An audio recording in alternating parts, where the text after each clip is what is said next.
s'agit d'une période en fait très circonscrite dans le temps, puisqu'elle dure moins d'un an, et c'est la période qui va du 3 mai 1814, date à laquelle Napoléon, avec une petite suite, arrive à l'île d'Elbe, où il est condamné à l'exil, dans une sorte de royaume d'opérette, et le 28 février de l'année suivante, donc 1815, date à laquelle il va s'enfuir pour partir à la reconquête de la France.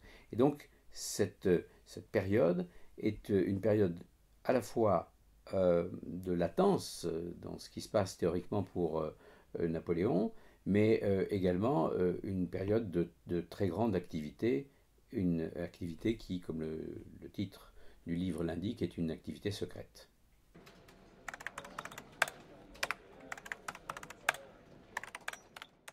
Il s'agit d'une guerre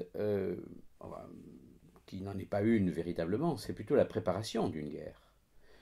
Les Alliés ont condamné Napoléon à être un souverain d'opérette, comme je le disais tout à l'heure, dans une petite île qui est son royaume, et ils imaginent qu'il va se contenter de ça. En réalité, dès qu'il arrive, il va préparer son retour. Et donc c'est cette guerre-là qui est présentée par l'auteur.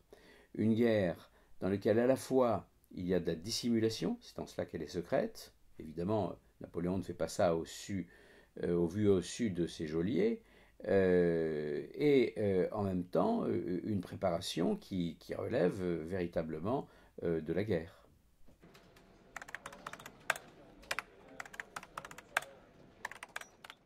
Alors je pense qu'ils ont cru pendant longtemps que Napoléon avait été réellement annihilé par sa défaite de 1814.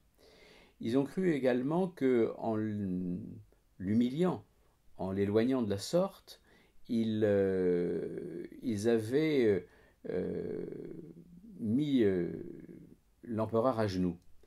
Et ils ont fait preuve d'une trop grande confiance en considérant que son entourage tout à fait restreint n'était pas suffisant pour permettre ce qui allait être une sorte de marche triomphale vers Paris et la reconquête du pouvoir.